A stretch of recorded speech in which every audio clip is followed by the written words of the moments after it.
মোৰ ছাত্ৰ ছাত্ৰীসকল, আজি তোমালোকৰ লগত তোমালোকৰ পাঠ্যপুথিত থকা সাখী কবিতাটোৰ কবিজনৰ বিষয়ে আলোচনা কৰিম।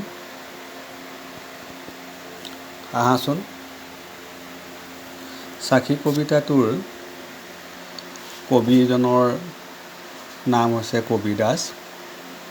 कबीदासर जन्म হৈছিল 1398। उनका जन्म हुआ था 1398 में और उनका स्वर्गवास हुआ था 1518 में। उनके बारे में एक महत्वपूर्ण यह बातें है कि हिंदी के भक्तिकाल के कवियों में वे अन्यतम है। आपकी कविताओं में भक्ति भाव के अलावा व्यवहारिक ज्ञान एवं मानवतावादी दृष्टि का समावेश हुआ है। अर्थात অসমীয়াত যদি আমি ক'বলৈ যাওঁ, হিন্দীৰ ভক্তিকালৰ কবিসকলৰ ভিতৰত কবিদাস অন্যতম আছিল আৰু তেখেতৰ কবিতাত মূলতঃ ভক্তিভাৱৰ উপৰিও ব্যৱহাৰিক জ্ঞান तथा मानवतावादी दृष्टि समावेश हुआ जाए। असम के श्रीमंत शंकरदेव ने भी अपने ग्रंथ कीर्तन घोषा में कबीदास की लोकप्रियता के बारे में लिखे थे। तुम्हालोके जाना असমৰ धर्मगुरु श्रीमंत शंकरदेवर कथा और तेखेते लिखा ग्रंथ कीर्तन घोषात कबीदासर लोकप्रियतार विषये उल्लेख কৰি গৈছে। তেওঁ লিখিছিল, उन्होंने लिखे थे, उड़ीसा वाराणसी ठावे ठावे कবিर गीत हिष्ट सबे गावे। बुझी पालाने? এতিয়া আমি 2 নম্বৰ কথালৈ যাওঁ। तेखेतर जन्म विषय। कबीदास के जन्म के बारे में मैं पहले तुम लोगों को बोला था। उनका जन्म हुआ था 1398 में। काशी में एक विधवा बामनी के गर्भ से उनका जन्म हुआ था।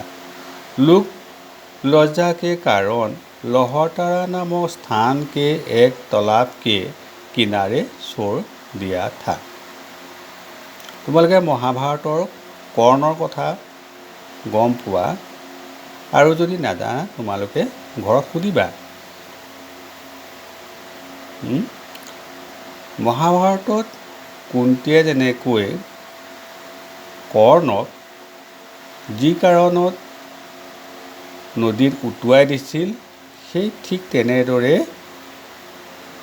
লোক लज्जा के कारण लहरतारा नामक स्थान में एक तालाब था और उनके उस तालाब के किनारे उन विधवा बामनी ने कबीदास को भी छोड़ दिया था। नीरू और नीमा नामक मुसलमान जुलाहे दंपति ने पाकर उन्हें पालन पोषण किया। तो बुझी पालाने जन्मर विषय कबीदासर।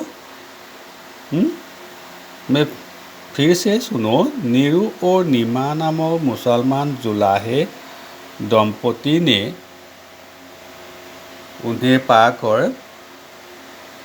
पालन पोषण किया।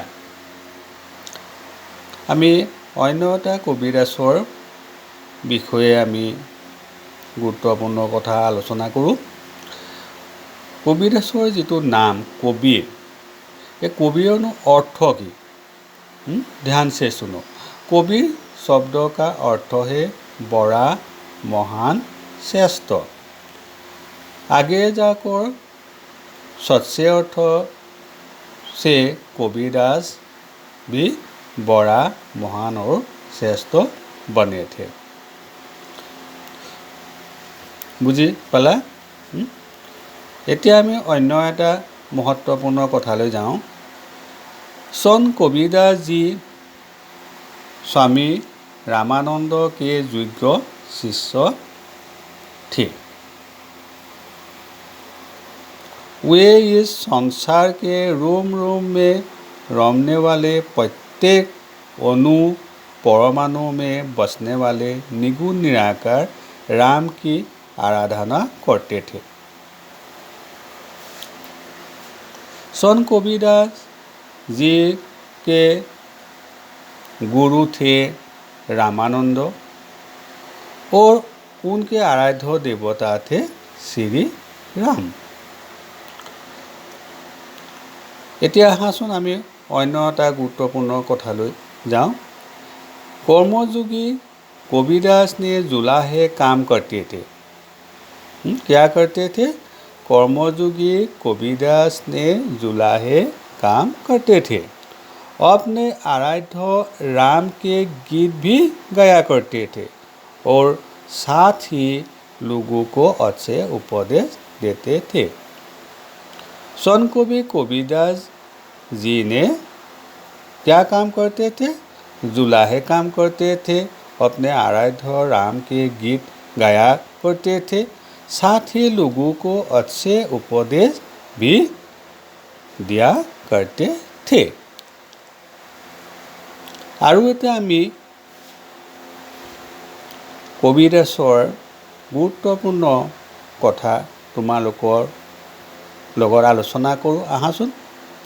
उनकी अमृतम वाणियों के शिष्यों ने लिखित रूप प्रदान किया। उनकी रचनाएं बीजक नाम से प्रसिद्ध हुई, जिसके 3 भाग हैं, साखी, शबद और रमेनी। प्यारे विद्यार्थियों, तुम्हें यह मालूम हुआ कि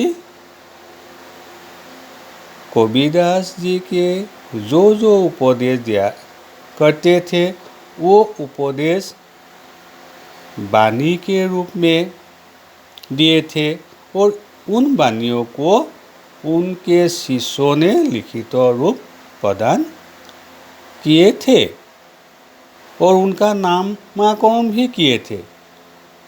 वो नाम हमें ज्ञात हुआ कि क्या हुआ? बीजक नाम से उनकी रचनाएं प्रसिद्ध हुई और जिसके 3 भाग हैं, साखी, शबद और रमेनी। আজি তোমালোকৰ আগত संत কবিৰদাসৰ বিষয়ে এই 6টা महत्वपूर्ण কথা অৱগত কৰিলোঁ।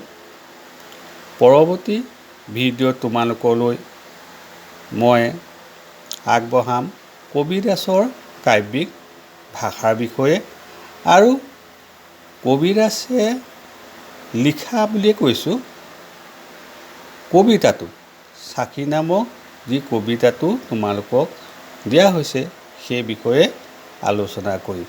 আৰু আজি যিখিনি আলোচনা কৰিলোঁ তোমালোকে নিজৰ কিতাপত ভালকৈ চাবা আৰু কিবা যদি তোমালোকে আজি মই কোৱা কথাৰ উপৰি জানা বা সুধিবলৈ ইচ্ছা কৰা তেতিয়া তোমালোকে মোক সুধিবা।